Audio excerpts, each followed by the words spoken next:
Hi everyone, welcome back to Fridays with Nina. I am so excited to introduce a special guest, our daughter Joya, who's visiting us from New York. We haven't seen her since the pandemic hit, and we're excited to have her home. She has stayed safe and is keeping us safe, and she's going to talk about her efforts during this pandemic. And the reason why I want her to share this information with us is because, as you know, I'm very passionate about designing a pandemic preparedness audit if I were to be so lucky to be your next Auditor General. And she's here to give me some feedback about what she experienced and what efforts she was involved in relief efforts to address the pandemic. So Joya, tell us a little bit, because I really think whenever we design something, we must have people who have lived experience of these issues, and then we can have a robust program to make sure every Pennsylvanian is served. Absolutely. So the first thing that really comes to mind when I think about preparedness and mobilization of resources in response to a pandemic is the work that I did in the New York City morgues. So I'm a member of the New York City Volunteer Reserve Corps, which means that I sign up to be deployed into any kind of crisis situation should it arise. And in that capacity, I was working transporting deceased patients into refrigerated trucks that the city had provided because the morgues were overflowing.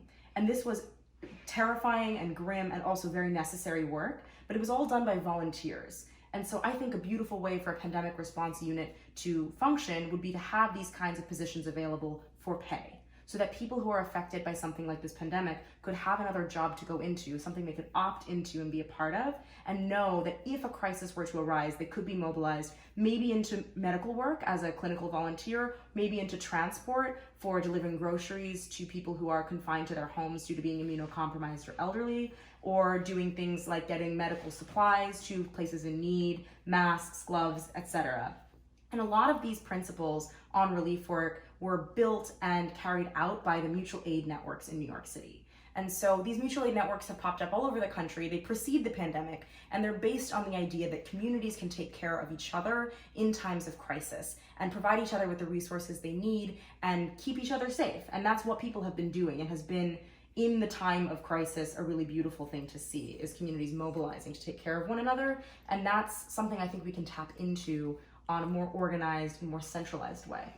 That's wonderful. So once again, this is our daughter, Joya, hopefully going to be a doctor in the near future.